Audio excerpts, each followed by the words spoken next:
Tonight we are getting a look at the new and improved Clark Park that underwent a multi-million-dollar renovation that includes handicap accessibility. That's right, a ribbon-cutting ceremony was held today with city leaders and donors. 7 Action News reporter Darren Cunningham was there and spoke with families in Southwest Detroit about what the park improvements mean for them.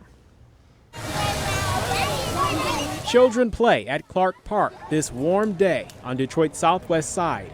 They're among the first to experience the sports courts, outdoor fitness equipment, a splash pad.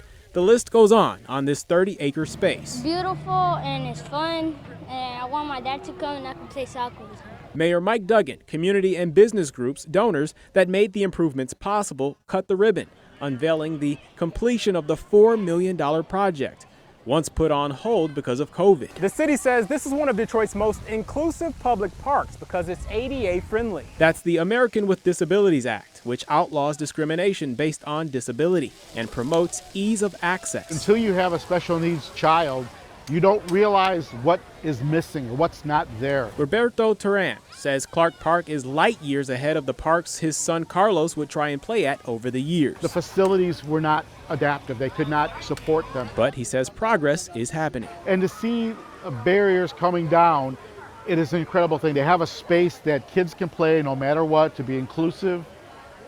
It is really heartwarming, and it is really a positive thing to really include those people. That was the first and foremost thing we put on the list, that it had to be an ADA playscape. Anthony Benavides, director of the Clark Park Coalition, says the funding portion is key, and it's important for that to continue for upkeep. Close to $1 million comes from the city of Detroit.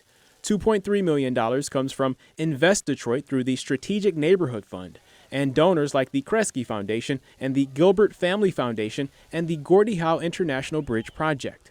Mayor Mike Duggan tells 7 Action News Clark Park joins a list of public spaces benefiting in this way. Well, if you look at everything we're doing, and we built now 5 major parks in Southwest Detroit in the last 5 years, and it's all partnerships with nonprofits and business organizations, and that's how the city's coming together, and it's all being planned by the neighbors. So all of these features were planned and voted on by the neighbors, and that's the way it should be. To see this is just like a crowning glory. In Southwest Detroit, Darren Cunningham, 7 Action News. Makes such a difference in neighborhoods and for kids, right? Yep.